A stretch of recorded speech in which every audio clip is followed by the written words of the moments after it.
Pumpkin Spice Podcast is back to talk about some of the spookiest movies out there. But this time, they aren't covering franchises. They're taking bus tickets to new cities to explore the horror happening all over the globe. So tune in to Pumpkin Spice Podcast, a bridge burner podcast, wherever you get your podcasts. Check it out now. It's Pumpkin Spice Podcast.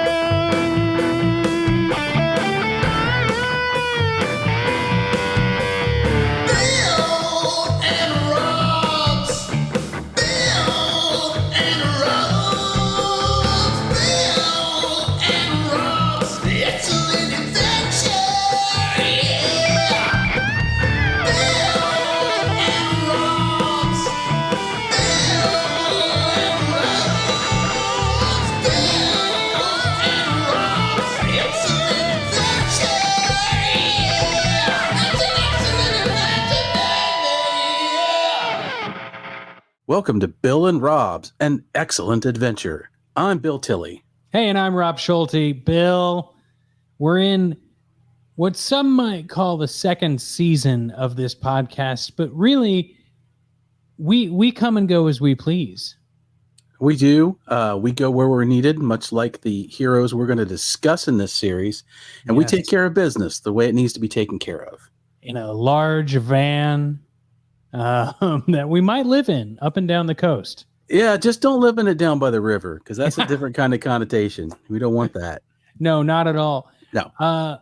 Before we get into the details of today's specific episode, Bill, we should let's reflect back. Let's reflect back on season 1, on what we've done in between the first, I say season 1, but really I mean franchise 1. I mean, sure. Theme 1. Mm-hmm. We watched all the Predator films. We had many, many thoughts. If you haven't listened to those episodes, everyone, I do think you should go back and listen to them, but after you finish today's episode. Right, Bill? Oh, yeah. You want to get that new, sweet podcast smell on you before you go back into the catalog. Isn't that the rule, Rob? Oh, you're in the industry. You're a pod father. You're the podcaster extraordinaire. When you go to listen to a new show, if this is a new show, they always say, listen to the last episode first. Yeah, the most recent. Right. Because the most recent is going to give you what the podcast is trying to deliver. The first episode might have technical difficulties. You never know. Ours didn't, of course, because of course not. We're perfect. Everybody knows this. Absolutely. And this will run right into the theme, because I'm sure people have seen the newest incarnation of what we've talked about, and now we get to go back and watch the original. So yes. Together. Oh yes, Bill. It's circular, like the main weapon of this man. So let me ask you a question real quick, Bill. Do you feel like we are accomplishing everything we have set out to do for this podcast? Are we like firing on all cylinders? I believe so. We set out to have fun, and we're having it. We set out to be more positive than negative when it comes to what we're doing here. So we're doing that. I think so, Rob. Ultimately, this is going to come down to our friends that listen. They're going to be the ones to tell us whether we've achieved our main objective or not. Very good point. Very good point. So if you're listening and you haven't, done the things that help podcasts, why don't you check out the show notes and help the podcast? Also, big shout out to the Discord, to everyone who's commented about the show. It is overwhelmingly amazing to hear that people were excited about the podcast and that they have retained listenership and are discussing it in all of the places. It's great. It is great. It's not going to be that false humility that I hear other people do. Like, I can't believe anybody listens to her. I wanted people to listen to this show. I have fun. Why don't you? So it's great to know that there are some people out there who are enjoying what we're doing. That's what we're here for. Yep. So if you are new to the podcast, if for whatever reason this episode brought you in, Bill and I talk about a piece of media, generally movies, sometimes television. We did talk about Baywatch Nights, the pilot. Previous to this, shout out to Joe and Piloting Error podcast. That was great. We'll do one-off episodes here and there, but the general idea is that we take a themed clumping of stuff. And we watch them together with segments that are related to that themed clumping. Bill, did you ever see the movie The Clumps? Nutty Professor Part 2? No, but I have a cat, so I'm used to clumping, and we don't want that kind of clumping. No, not in at our all. show. Either of those types of clumping. Either of those types of clumps. But actually, dear listener, we have to do this because otherwise Rob and I will gladly just run rampant into the media forest, and we'd have no structure at all. We want to watch all the things. We are constantly throwing things at each other. And if we wanted to create any kind of cohesive podcast experience for you, we have to come up with themes, which is actually another layer of fun for us to see what we want to do. So it's neat to make the list that we are going to turn into the next series. Yes. And so I've already stated, we watched all the Predator films. We all know the evolution of where this podcast started from. If you don't, you'll learn as we go along. But Bill, this is truly a new realm for us. We're not taking a franchise and watching all of the movies. We are really leaning into theme. And the theme of this series of episodes, Bill, of this runway, I should say, was a brainchild of you. Now, would you like to explain what we're doing in this clump of episodes? Yes, I will gladly pick this clump apart. I, lifelong comic book fan, have been following right along with most of the world, and with a little franchise called the MCU. So, Rob, also a fan of comics. We all like these movies for the most part. Like anything else, you love some, you're not so crazy about the other ones. But this has been a dominant force for over a decade now, and there is so much coming out. It's there. And I am just that kind of guy. I'm old enough to remember some certain things when there wasn't this much stuff around. So I pitched the idea to Rob, why don't we go back and pay homage to the groovy Marvel universe that begot this one? Some even would probably say forgotten, never known about. There is a not small amount of media pre-MCU that you can look up that is just, it's nostalgia bait for me. I won't deny that at all, but a lot of it is just fun. And I thought this would be a good topic to go back and find out the true story of how some of these heroes hit the screen. And Rob was kind enough to put on his mask and cape and jump into the sidecar and go with me on this journey. Yeah. So to be 100% clear, everyone, we are watching non-MCU Marvel movies. So like when you look at Star Wars and everything that is not in their quote canon, what do they call it, Bill? Star Wars Legends? I think they call it that or the Legacy universe. But yeah, everything that brought us to the MCU, that's what we're going to watch before there was ever an idea to lump all this stuff together. Yeah. Although it's always been lumped up in the comic universe, but for some reason, when they were making movies, they just didn't want to thread that needle. No, and we'll see why as we talk our way through this movie. I remember watching these, and it's pretty easy to know why they did some of the things they did. But that changed drastically after about 10 years had gone by. So like anything else, once something picks up some steam and some money-making opportunities, then the studios are willing to throw a little bit more resource at it. But luckily, that is not what we're going to talk about today. What are we going to talk about today? Today, we're going to talk about the film debut of the first Avenger, Captain America. The first Avenger. Yes. Wow. But that's not the name of today's film, is it? No, it is not. It is simply titled Captain America.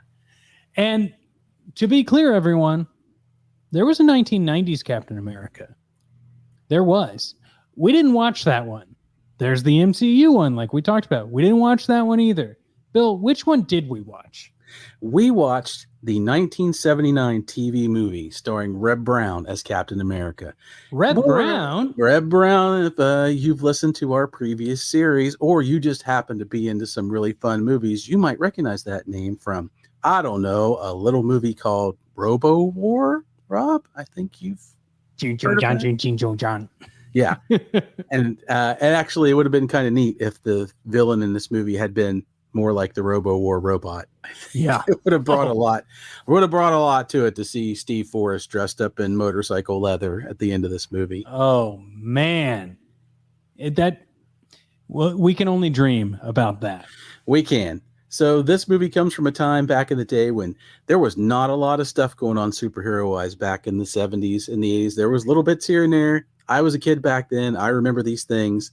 I remember the absolute unbridled joy of flipping open the TV guide and seeing the ad for this. Captain America. Oh my God. This is the thing that is going to happen. Because you had your cartoons. You'd always had those along the way. But to see an actor put on a costume and play these parts, unless you were going to the ski shows at SeaWorld, where you watch Batman and Robin ski around in a water tank while Wonder Woman jumps over a trained porpoise. You were not different universe, though. Different universe. Yeah, different. But they were the only ones that were getting it. Or your local mall. Your local mall might have had somebody in a costume. But true, but not on the screen. To see it on your TV, this was a big deal for a comic book kid, because sports every day, comic books not so much.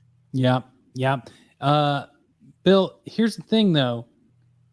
We were talking segments. What's our first segment? Well, like any good hero, our first segment is called Origin Story. Bill, you own this film, don't you? I do. So that means you have a box which has a back on it that you can read what this film is about. I do. And I'm going to hold it up to camera right now because that is not a joke. Wow. Oh my God. So that is a piece of history. Yes, dear viewer. This is going to be an actual back of the box read from an actual back of the box. Wow. Go for it. The thrills never stop as star-spangled superhero Captain America races into action against America's deadliest enemies. Reb Brown stars as the legendary crime fighter and ex-Marine son of the original World War II hero, whose life is saved by a super steroid endowing him with extra strength, vision, hearing, and agility. Determined to carry on the duties of his late father, he dons the famed red, white, and blue costume and climbs aboard a high-tech motorcycle to thwart a power-mad industrialist, Steve Forrest, who threatens to destroy the city of Phoenix with a homemade neutron bomb. It's high-voltage action as the USA's greatest hero battles for freedom and democracy. Wow. I'm going to keep my cynical side at bay for a moment because we're all about positivity here, Bill. That knew where to really electrify its audience. Oh, yeah. And little behind the scenes looks like I know that's cheesy, but superhero theme. I'm bringing the cheese voice out for some of these. You got reads, to. So, yeah, you got to be ready for that. That is straight off the TV movie of the week read when that guy would flash up there tonight.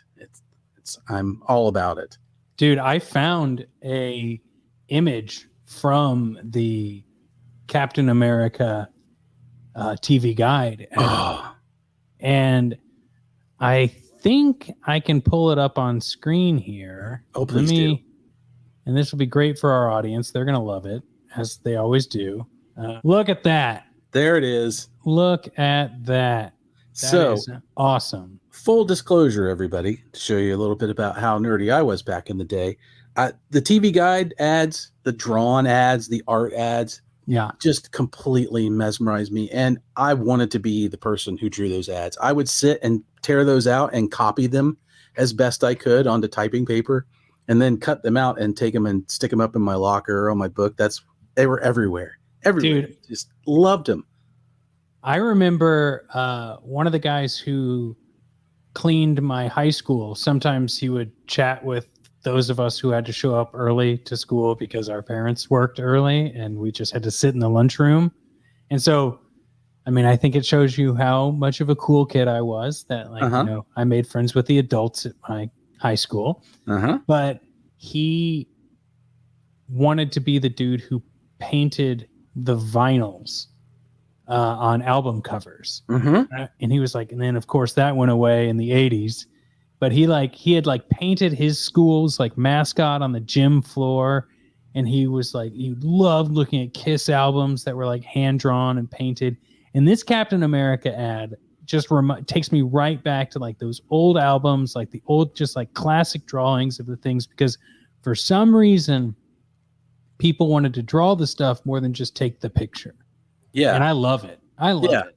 And usually those ads were an amalgamation of everything that was going on, but usually they looked better a lot of the times than what you saw on screen because they could draw it a lot better. They could afford an explosion on paper. It really doesn't cost that much, but you want to take that out on the set out into the LA desert, then things are going to go a little more expensive.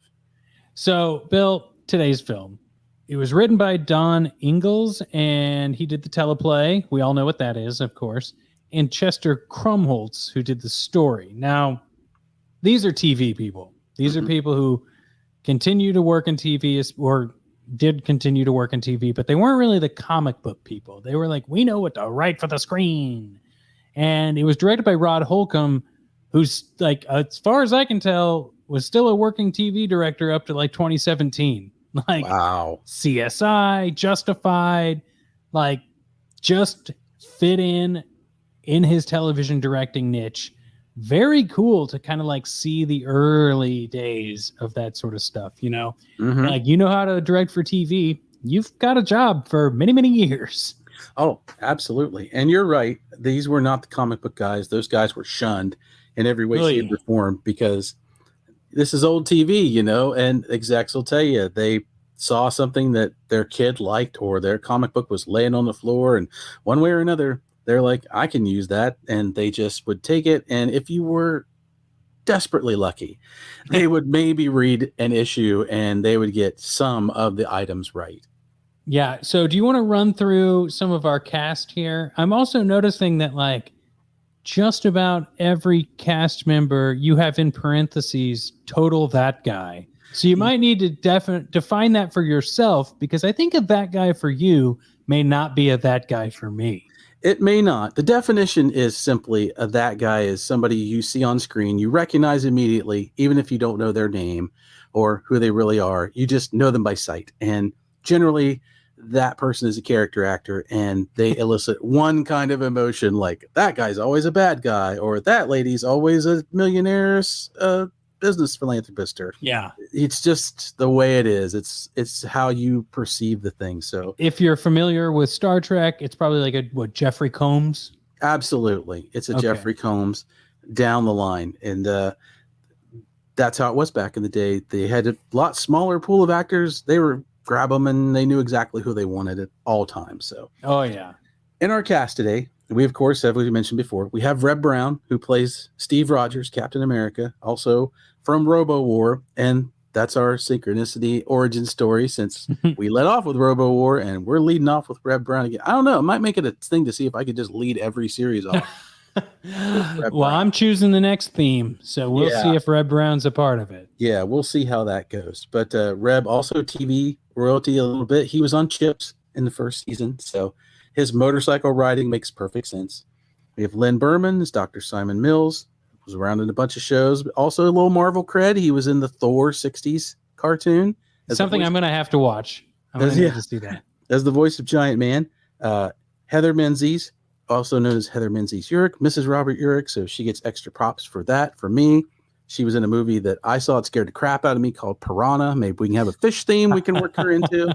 And then we come to Lance Legault, who I had to put him back on the list. He plays Harley the Henchman. If you don't know Lance and you're my age, you must have lost your mind, because there's just no way. He has been in everything. He was Colonel Decker on the A-Team. He was Buck Green, Magnum's boss on Magnum P.I. Columbo, Next Generation, Mrs. Columbo. One of my faves. All of those. So you see Lance, you're either thinking two things. He's either total thug or government operative. That's it. And the last main character is Steve Forrest. Steve Forrest, another TV movie actor. You know him when you see him. He plays Lou Brackett, the villain of our piece. And I like to think that some of his best work was as the boss in Spies Like Us, who runs the Ace Tomato Company spy division. And weirdly enough, also played in shadow the main bad guy of a little show called Team Knight Rider, which who knows? Maybe we'll work that into our schedule someday. The crazy spinoff, right? Right. So those are our main characters. Wow. Now, Bill, you kind of have a relationship to all of these characters in some way or another. Obviously, you've seen them in multiple TV shows and movies. I'm not as familiar at. I should just put that way. Airwolf, love the video game, love the theme song. I have seen very few actual episodes of Airwolf. But Columbo, one of my favorite things. TNG, love it.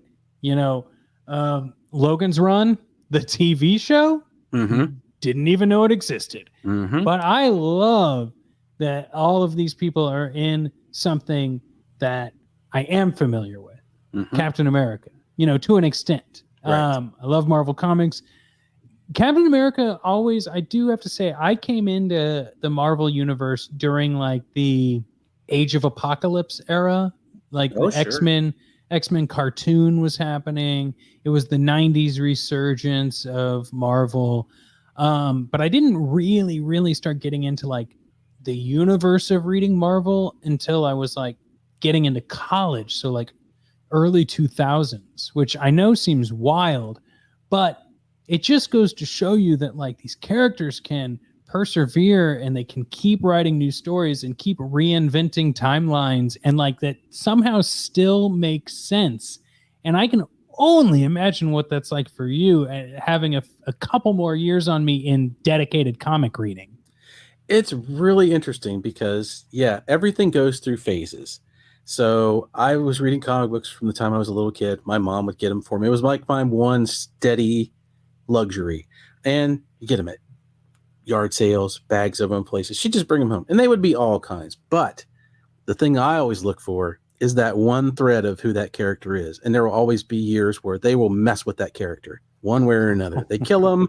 They give somebody else the job. It's always unsettling to me. Maybe I'm a little stodgy that way, but I love the through line when it's there. If you can look at something and go, I get it. That's the embodiment of what this character is. Then it's real fun for me. And that's kind of why I wanted to do this, because I think a lot of these projects, especially things like the Captain America TV movies, I think in some ways they'll probably get a short shift from a lot of people. I don't think that's fair.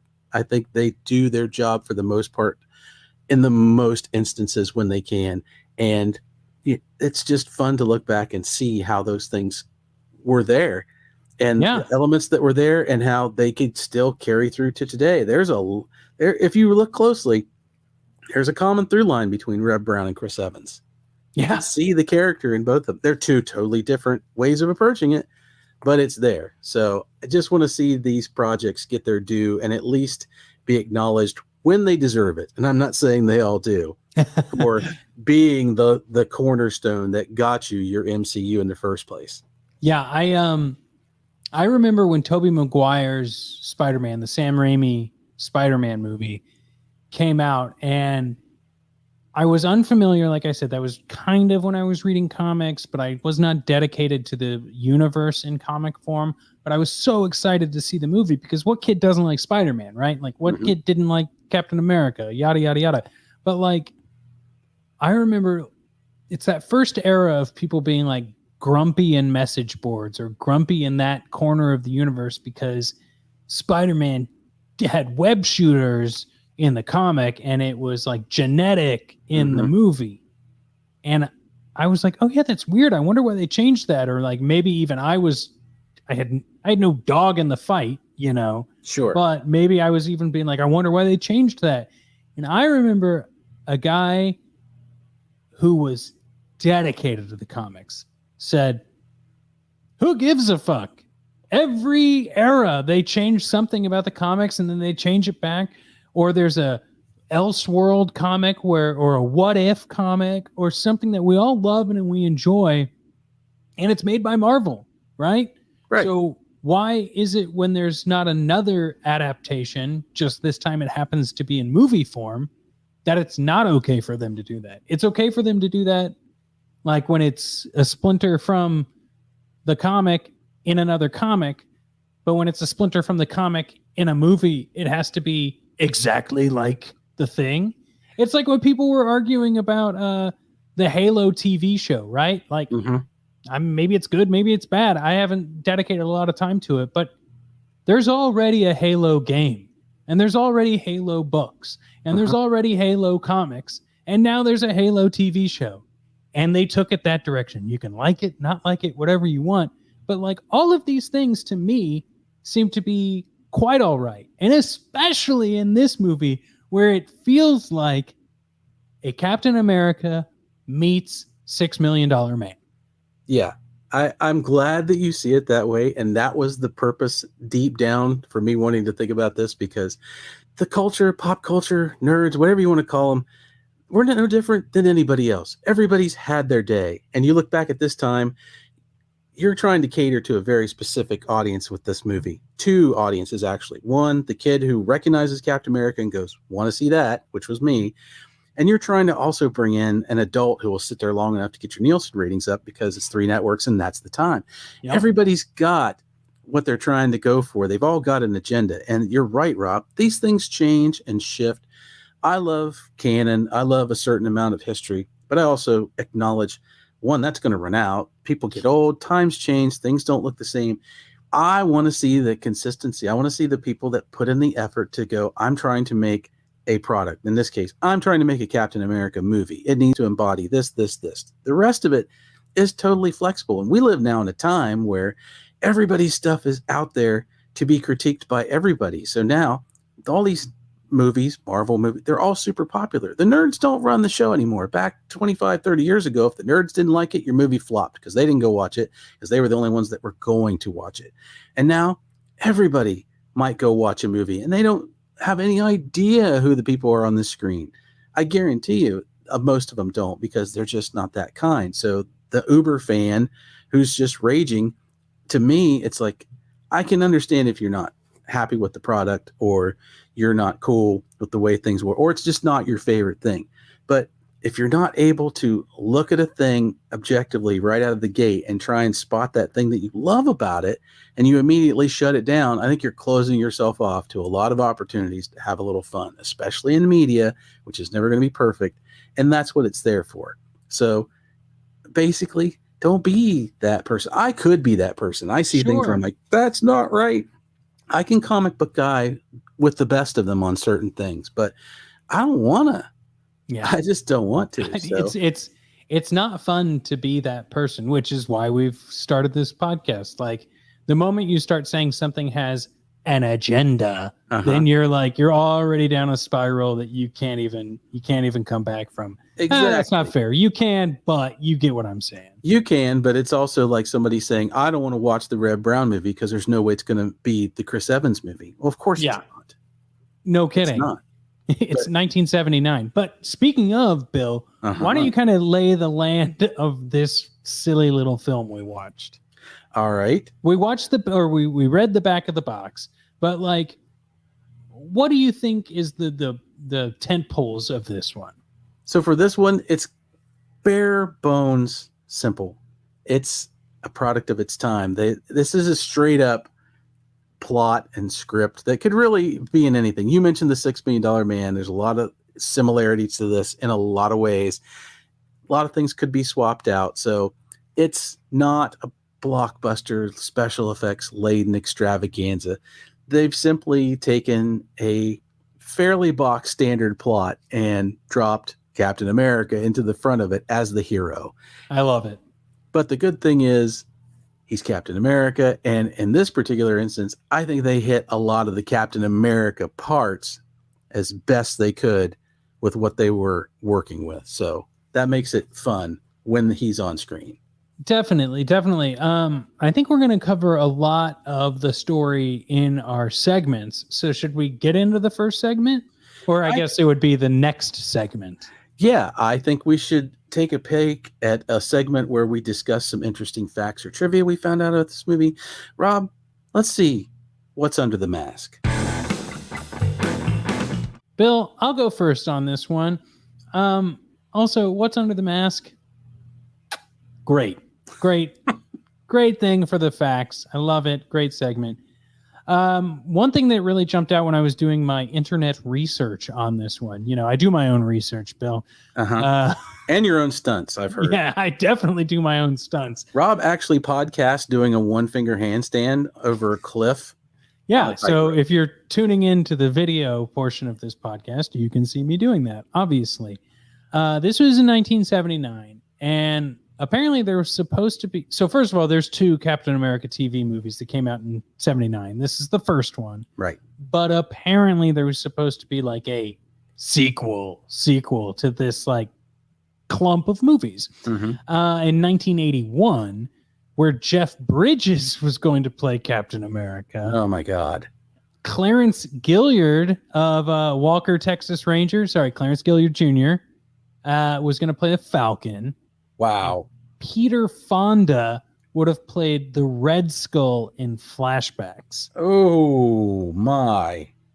Can you imagine? I mean, that would have definitely been on our list, but wild.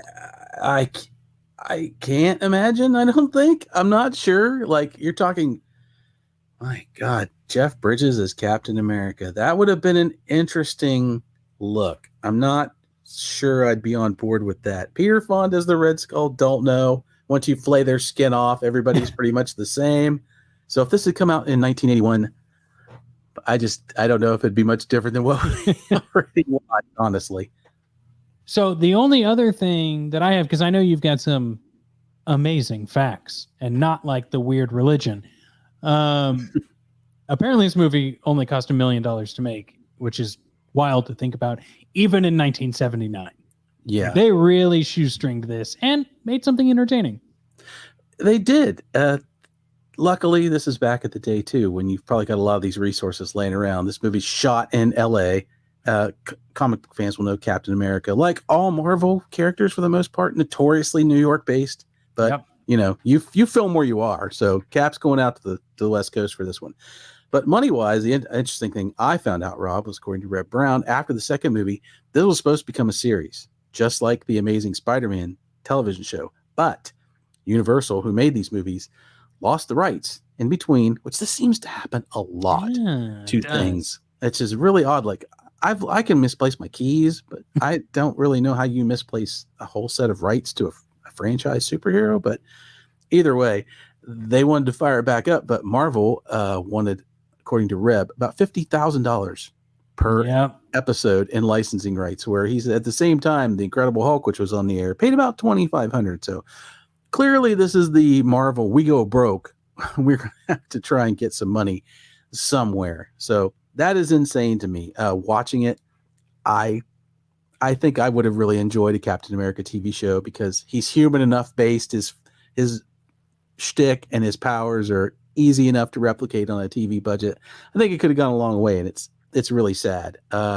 Maybe if they had done the 2 planned crossovers that they were looking to doing, where the Reb Brown Captain America would have met up with the Amazing Spider-Man Nicholas Hammond version or the Lou Ferrigno Hulk, that might have got it off the ground, but apparently that didn't pan out as well. So what can not forward thinking enough. Forward thinking. No, but this movie can also lay claim to one very special thing. This is the first time in media history that Captain America throws his shield on screen. So Reb gets to hold that honor forever, even though in the movie, oddly enough, he's not the first one to throw it.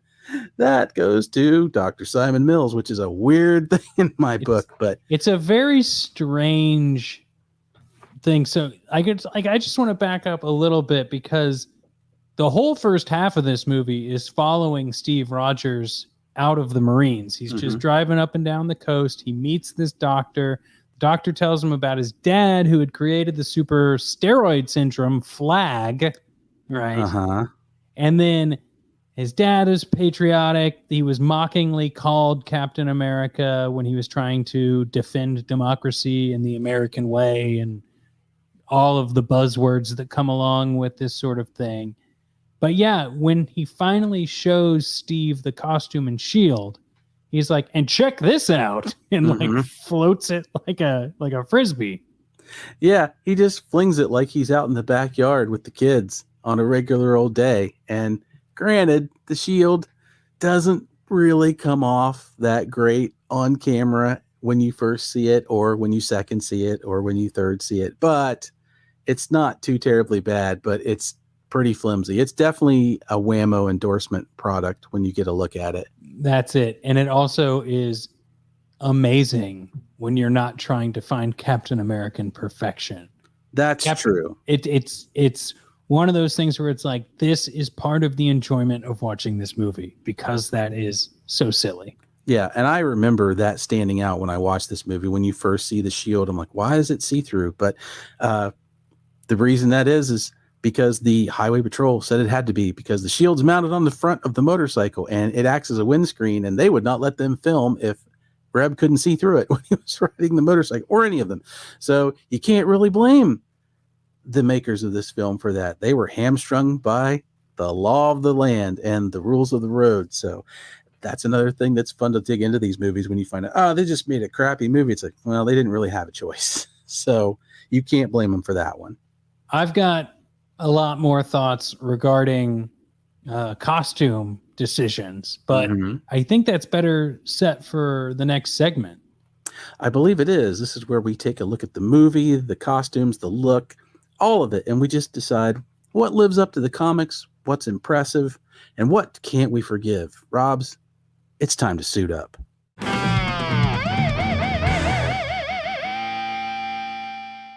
Another excellent title to a segment. Now, we talked about, you've got your things, and I want to talk that. I got some quick hitters here, Bill. High-waisted pants throughout this entire movie, very tight at the top, loose at the bottom. 1979, moving into the 80s any moment, but no high-waisted costumes. Really. No, not really. Even though Cap's outfit is kind of supposed to be a little high-waisted with the I guess so shorts, but they don't pull that off. I love the costume. We'll get to it in a second because you've got some pretty awesome details to it. But I will say I love realistic costumes. Yeah. Like it's always a little bit frustrating to me in the MCU when it's like, hit a button and my nano things go over me and it's a perfect costume. Right. Like so many, like Spider-Man, like, oh God, I don't want to be the guy I was talking about at the beginning of this episode. But like, there's this idea of having to make your own costume that there's a middle ground between it being like high tech and being what is possible at the time. Right. And although this one comes off cheesy, it's realistic. It's fun. It's hilarious. He looks like a wrestler part of the time. But I will say, I wish the villain in this movie had a little bit more of a villainy costume. I absolutely agree. And you'll find out as we go along. This is a little bit of a prediction for down the road. TV movies, TV budgets, a lot of the times, especially when they go to series, our heroes are fighting corrupt businessmen. Corrupt businessmen is the dastardly villain. They're all quasi Lex Luthor / Norman Osborn without the Green Goblin thing. It is a letdown of budget and constrictions that they just run up against. So it's not so bad if they fight like ninjas or some kind of group, but that they've got in wardrobe. Really, you're at the mercy of all that. Skull-capped bad guys with black and white striped shirts. I mean, you just don't get a lot of Dr. Doom or the Red Skull. And it is just it's a damn shame, because that is a big part of the sell. And that is one of the things that the new movies excel at. And they give us in that way what we want. When I go see these movies, it's not so much that they give me the hero. I've seen the hero. I've seen Nicholas Hammond just before I saw Tobey Maguire, but I had never seen the Green Goblin. I get Steve Forrest, and I am ready to leave Steve Forrest behind and his ilk. Show me somebody with some tights and exploding vegetables that he throws at people riding around on a space Segway. Give me all of that. I love it. Now, tell me some of your thoughts for this suiting up segment. So, like I said, the look of the movie, straight 70s, everything matches up. The thing about the costume that kills me is they made two. There are two costumes in this movie, and it throws you off completely. You see the costume in the ad that you showed. That is the first one, and it's very Evel Knievel. I don't know if that's because they thought kids might think it was Evel Knievel if they didn't know who Captain America was. I can only imagine why. And on a shoestring budget, you would make this thing, and it's not what we want. I saw it as a kid, and I'm like, who the hell is that? That ain't no Captain America. But it was, and you kind of get into it after a while. It's just, I don't know if they didn't. Usually I think it's because they don't know what they're doing, or they've got somebody doing the setup that's not right. Let me ask you this. Like I didn't get that feeling. I was like, okay, cool. This is the Captain America costume for this movie, right? Right. It doesn't look exactly like the comic, but it also doesn't not look like it's a red, white, and blue jumpsuit, and he's wearing a helmet of some sort. It looks like the costume that his mom would make him if he needed the costume. Sure, that makes sense. And the costume we'll talk about in a second comes in a little bit later in the film. It does. The second costume comes in with 30 seconds left of the movie? If that. I counted around 10, and he hits the screen. Well, he rides in from the distance, so I'll give him 30. And he gets off, and it's like, boom, there it is. Full straight up Captain America costume, right out of the comics for the most part. Everything where it's supposed to be. It's the costume that's on the front of the VHS cover, the one we're looking for. Like, why did you make this? Yeah. Why did you make the first one if you knew you were going to make the second one? I don't know. I want somebody to explain this to me. It boggles my mind. I love it. And I know we've talked about the highway patrolman, but there were some other, like with the clear shield. Mm-hmm. But is that also why he had to wear the helmet?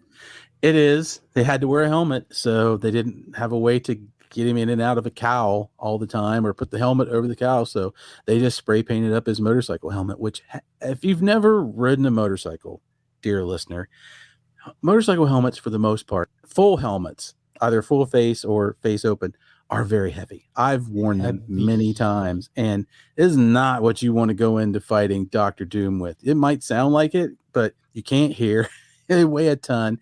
Your neck hurts. You're going to need that super steroid in your system to run around with this damn thing on your head. So it's strange. But it makes sense. It makes sense. I mean, I guarantee you there were some kids in the neighborhood that painted up their helmets with wings on them after seeing this at night in the living room, for sure. Oh yeah. Dunked Dad's Harley helmet into a vat of blue paint. Oh, he had to be so mad. And speaking of Harleys, Steve drives a van, and he has this tricked out motorcycle, which is out of the comic book. Captain America often had a van and a cool bike that shoots out of this van at rocket speed, which if you've ever put a van in a motorcycle, which again I have, not a lot of headroom for coming out that door. So how he keeps from decapitating himself every time, I don't know. He's Captain America. He is Captain America. The one thing about the van, I kind of wish they hadn't put the doves on the side of the van. It's a little much for the time. I mean, this is 1979. This is kind of on its way out. It almost dates the movie a little too old. But the thing that killed me was it's the doves on the van that date the movie. Yeah, exactly. That's what did it. But the motorcycle is stored now. The van is tricked out. It's one of those little camper vans with a little stove and whatever. But they hid his motorcycle inside a fake refrigerator, and the stove is now hollow to hold the motorcycle. And my first thought was, he can't live in this van anymore. You got rid of his kitchen. Yep. He can't do #van life anymore. No, he's going to have to get another van, and he can't tow it behind that van, because if he opens the door and shoots out of it, he's going to kill himself. He'll rocket into the second van. This is a bad setup, superhero wise. I don't like whatever his scientist partner who's friends with his dad did a bad job here. Yeah, that's not great. And the only other thing about this movie, we've commented before in the past, our old series, about the music in there, and I won't put too much time on this because a lot of this is standard television music. My fiance watched this with me, and she said a lot of the time she would look up and she goes, "That sounds like porn," because it's that 70s high guitar, little bit of timpani rolled in, and she's like, "I think they're doing this to distract us from this movie. I think they're wanting you to think you're watching porn and it's too late." And I'm like, well, I guess. I don't think they would have called it Captain America. I would have no idea, Bill. I don't know what porn music sounds like. I have no idea. I'm only going by what the literature I found on the side of the road when I take a walk. So in that weird suitcase. Yeah, but I will say this is the only Captain America theme I remember. Oh, wow. Yeah. I mean, if you look at the MCU, which is obviously where our brain stemmed from to do this series, like maybe there's a few songs I remember from the MCU, but don't ask me to say whose theme is what and to hum it. No, it all rolls into the Avengers for me, that Avengers hook. And I've seen the 90 Captain America movie. I've seen all the Captain America stuff. And I always remember this little hook. So I'm going to give it up right now for 70s and 80s music. Maybe not the best all the way around, but this was the time when they were the master of the hook. Love and it. Dr. Hook. Superhero. Yeah. And he could have fought Dr. Hook, and that would have been better than Steve Forrest. Good Lord. And the neutron bomb. The neutron bomb. We'll talk in our as we get further on, Bill. But now the next segment that you have brought to the table, I'm going to say this time because I love it. I love it, Bill. Hero or villain. It's in this segment where we have to ask which actors gave super performances and which were dastardly. You want to take the beginning of this one?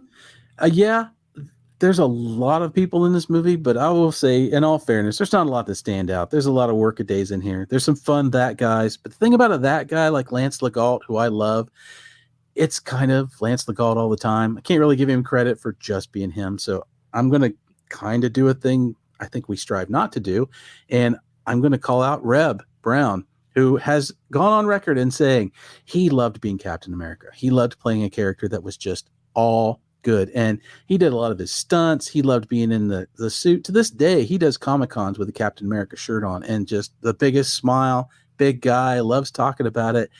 In a movie called this, honestly, I don't think you could have picked a better guy at the time to do this. And as far as I know, he was the only choice for the people who made this movie. Wow. They wanted him because he looked the part. And he did it. So props to Reb. And my honorable mention also is going to go to the Mercedes SL. Because Len drives the Mercedes SL. And if you've watched enough TV from the 70s and the 80s, you're going to know every government operative, every bigwig, everybody of power. Bobby Ewing had one. Oscar Goldman had one. Steve Austin. They all drive a Mercedes SL. And as a car guy, it drives me nuts. I don't know if they just fell off the truck. Did they have a deal? Universal must have had a deal with Mercedes somewhere. These things are everywhere, and they're so distinctive. It's like, I don't get it. Government guys drive LeBarons and diplomats and square Grand Furies. How do you rate? You really are special if you get the SL. So props to that thing for being just stand up and reliable all the way through. Dastardly side, not a big fan of the two helicopter henchmen who take off after Steve on his inaugural ride of his super bike. These two guys, they're not anything to me. Like, they're not even Batman goon level. They're not wearing t-shirts that say goon on them.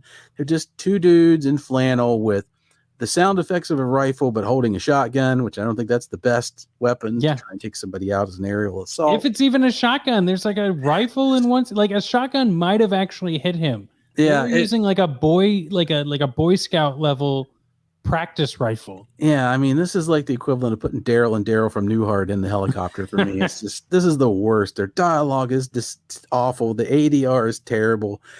I just had to give it up. And then my last dastardly bit is to go to Steve Forrest himself, because I get it. You know, he's playing this straight up bad guy he plays in probably every other show. He's probably going over to McLeod in 4 hours after this one and play another robber baron who, weird thing is, Lou Brackett appears to have made all his money in oil and meat, because all this movie takes place in an oil refinery and a meat packing plant. But I gotta say, he has devised to set off this neutron bomb, which he's going to use to irradiate Phoenix and steal some gold, a la Goldfinger, is a box about the size of a cigar box, which he straps to his chest that monitors his heartbeat. So it's the dead man bomb switch. I have dubbed it the bra-om. And he looks to camera when his henchman's strapping it on. It's almost like he's like, is this day over yet? Like, he's bored on set. Like, come on, man. Put a little feeling into it. Oh, totally, totally. Now, on my side, Bill, like, dastardly, I side with you on the henchman in the helicopter, but pretty much the henchmen in general, the ones who do the at the refinery scene with the oil slick, like, they're henchmen who dress like cops, and it's just very interesting to me. They do the standard 70s stop or I'll shoot, like I'm riding a horse pointing the gun phrase or phase or whatever. But I will say super performances, well, number one has to go to the lab coat guy who enters in the bomb into the neutron bomb, but also tells Captain America where the safe is. That is a unique form of acting, and it must be a superpower. My runner-up is Charles A. Tamborough, who's the helicopter pilot, because although the henchman in the helicopter, I wouldn't say the best performances, but that is like Terminator 2 level of flying, that helicopter. Yeah, that is some great flying. That is that no CGI stuff. That's what we got back in the day. Of course, it's nice. I think they needed to pad 12 minutes, so we got 12 minutes of helicopter. And a random ramp in the middle of nowhere. I choose to believe that's not random. I think Lynn took him out there on purpose, just didn't tell him about it. Give him a little surprise. Had to be a training ground, right? Absolutely. I even like that they custom color painted it up for him so he'd feel good going across it. Well, Bill, what do we have next on today's episode? Well, next we're going to look at which scene you would show to someone to get them to watch this movie. And you open up your comic book, it's the big middle section, and it's got all the action in it. We call it the splash panel. Bill, I mentioned it before. My splash panel, the thing I would show anyone else to watch this film, is the standard Los Angeles refinery action scene. Captain America is suited up. It's like, an hour and 20 minutes into this hour and 40-minute movie. Yes. We finally get our Captain America battle scene. Henchmen galore. He's taken over the place. He makes an oil slick thing. Instead of beating anyone up, he just sprays crude oil all over the floor. He also beats some people up, but he does. We get large jumps. We get all the fun things in a costume. I loved it. How about you?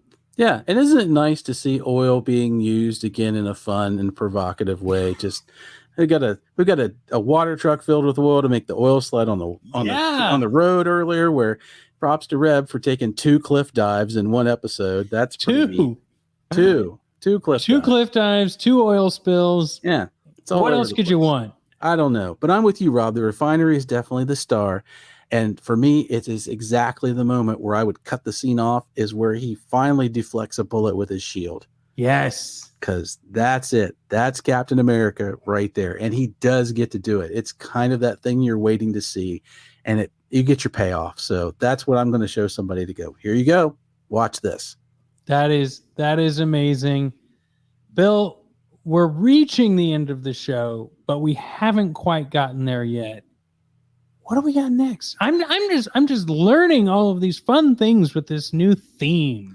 Well, much like a good comic book, when you get to the end, that's when you get to share your thoughts with the people that made it. And in this case, we're going to share them with each other and our friends out there listening. We're going to call this section the Marvel Mailbag. Not to be confused with our listener mail, everyone. Nope, that comes later. Totally different. Totally different. So, final thoughts on the film. Bill, I'm going to make mine succinct and fun because I would love to hear yours, and I want to sit back with my hands behind my head and just soak it all in. Bill, this was an amazing watch. This reminds me why I love watching older television. Reminds me of like where ideas come from, where people are trying to now, let's say, improve upon where we get lulls, but this is like the heyday of like having fun on TV. Crazy stunts that are done less than, let's say, elegantly, but like taking big ideas and trying to make them a reality in a space that just may not be possible. And like, I don't know, scotch taping things together because you got the green light to make a Captain America TV movie. Like, we're doing our best to do it. And like you have said, sometimes the bad guy just has to be a evil businessman. Yeah. And sometimes you could pluck out Captain America and put in Steve Rogers, pluck out Captain America, put in Kit. I don't know. Mm-hmm. And I don't know, something about that's really fun. So it's great.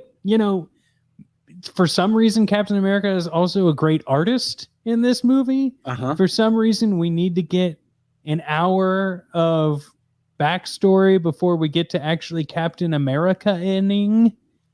But I like that.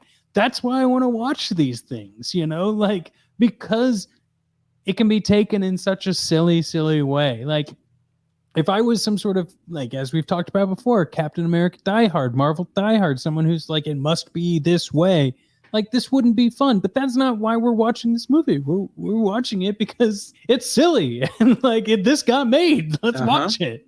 Yeah, it's exactly that does me good because I love that you had a good time with it. That's always the goal. So if you looked at it and you got Captain America out of it, then it did its job. I really like these movies. Of course, again, I will fully admit to the nostalgia side of things. They remind me of being a kid, and that's an added thing. So I try to filter that out. Luckily, you can kind of do that when you're an adult. Like, of course, we know limitations of the time. This is what we've got going on, but they did what they needed to do. And to your point, Rob, the illustration part. So, Steve Rogers is an illustrator in the comics at a certain point. So I didn't know that. Mm-hmm. So that's one of those things that makes sense. You kind of look at it and go, I don't know why, but they did work a lot of the stuff in there. Somebody clearly took the time to read a few books and see what was going on to write this movie and set it down right. So they at least touched on what they needed to do. And it suffers from the only thing all origin stories do. If you tell the origin, you're going to get a lot of stuff before you get the hero. You just are, unless you tell it in reverse. And this is not one of those movies. This is this 1979. It's a straight line. Everything in these shows is a straight line. The only thing I can think of that wasn't was Columbo, because they told you who the murderer was first. In this one, they lead you right through, and it progresses quickly. People figure things out fast because they have to. They have to move the story along. They'll say one thing and go, oh, well, because I heard that, it must be that. So it must be Steve Forrest at the oil refinery because I heard a truck in the background. Of course, let's go. They move it right along. But they bring the heroic element of Captain America to this movie. So I'm glad they had enough input and enough people on the team who clearly were having a good time. They carried it on through. They got a nice cast. They picked some real dingers to be your bad guys. It's kind of, you wind up rooting for everybody, and the simplicity of it is not a bad thing. A lot of people will look at these and go, they're cheesy, they're dumb, they're whatever. It's like, no, at worst they're simple, and that's not a bad thing. It's just absolutely not. After you sit through 3 hours of Endgame, you might want an hour and 14 minutes of Captain America just to clear that out of your system. So you might want some doves on your van. We never had any on the ones we had, but if you have listeners, if you have doves on your van, please take a picture of it and share it with us on our social media. We'll let you know how to do that at the end. Hey, Bill, I'm looking at the clock. What time is it? According to my notes, it's hammer time. Hammer time is the part of the show where we give our thoughts on whether or not this film is worthy of the superhero that it's portraying. Does it lift you high or drop the hammer on your expectations when you see who this movie's about? So, Rob, Captain America, did it lift you up or did it drop you down? Lifted me up, baby. Good. It can raise Mjolnir. Nice. Just like in the actual movie that they did a little while ago. For me too. I think it does a great job when it gets to the Captain America parts.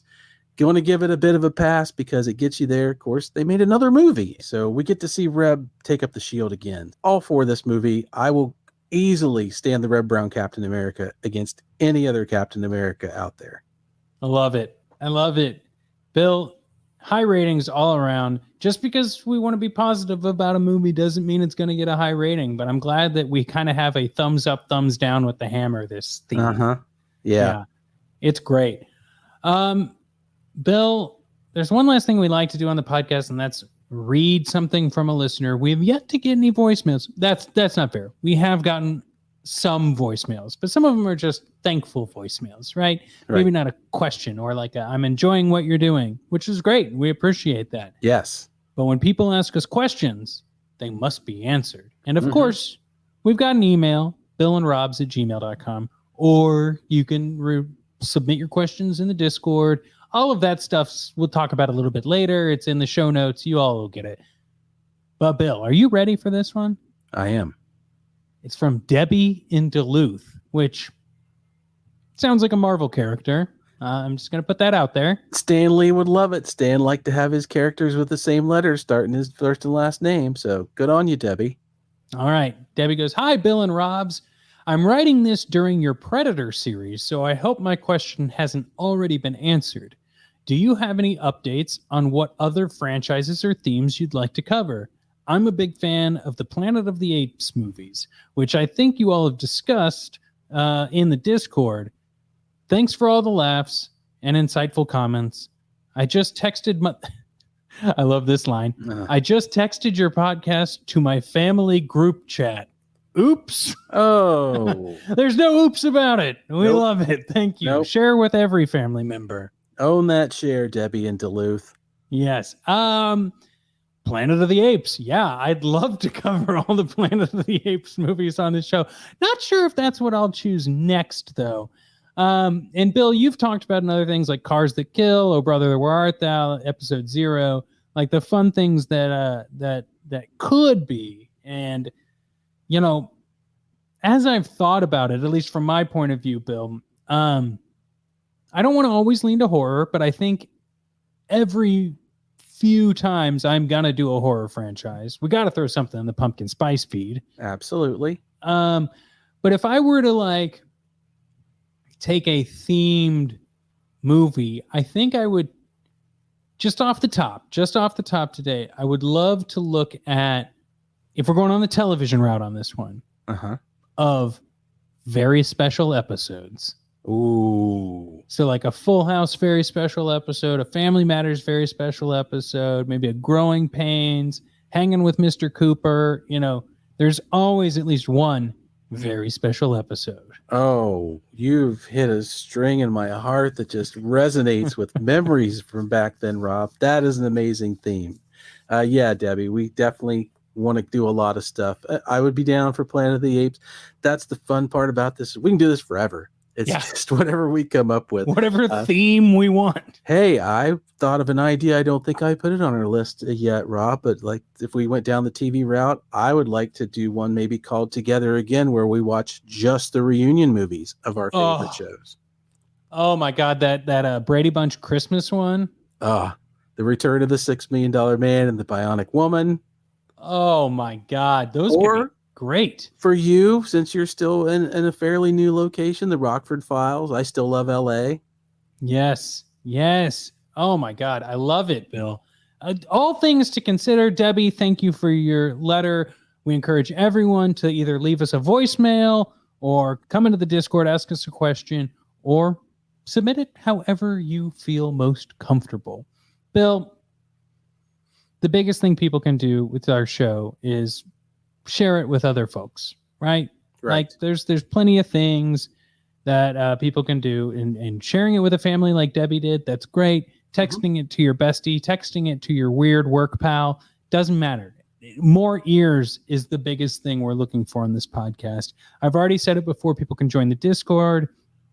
We also have a link that is for a one-time donation to this podcast. So if you liked this episode, you can click that link and give this episode $1 and don't have to worry about getting charged again next month. We've talked about the voicemail. That phone number's in the show description. Everything you could look for is in the show description.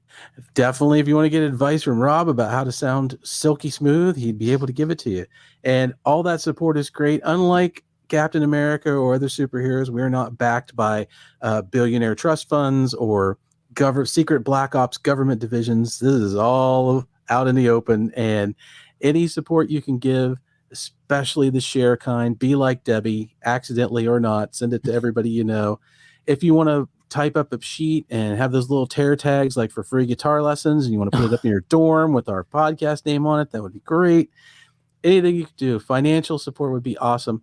Not required. Rob and I are not about subscription. This is not Netflix. We're anti all that stuff. If you can want to support one time, that's great. We really just enjoy having all of you here. Like we've said before, many times, we don't have fans, we have friends. So friends, help us out if you can, and just keep tuning in because we like doing this. Couldn't have said it better myself, Bill. I just want to end with some thank yous. I got to thank Jothan for our podcast art. Amazing. We love it. I got to give the shout out to Draxium and Dr. Z. Their band camps are in the show notes. They made our theme song and the interstitials. More cowbell? You betcha. It's all in there. We love it. Couldn't be happier to have our own hook. We just got done talking about it. We've got our own. That makes me happy beyond words. Well, Bill, another episode of Bill and Rob's An Excellent Adventure has come to a close, but that doesn't mean that we're done yet. We've got more MCU. Nope. We've got more Marvel Legends coming your way on the next episode. Bill, thank you so much. I salute you, Robs.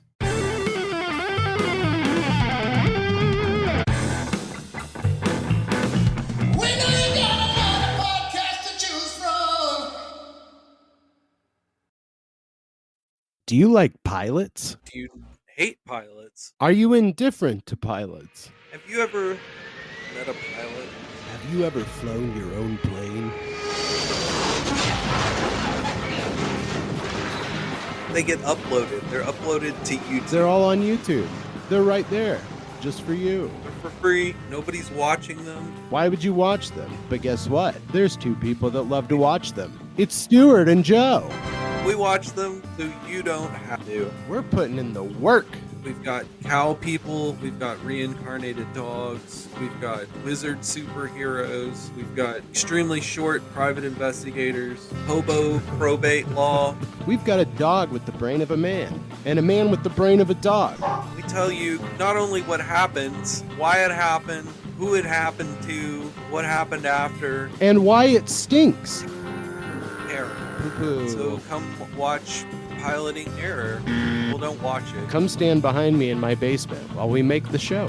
Could you bring me another beer? What's the network? Only on the Bridge Burner Wherever Collective. fine podcasts. Wherever you're getting your podcasts.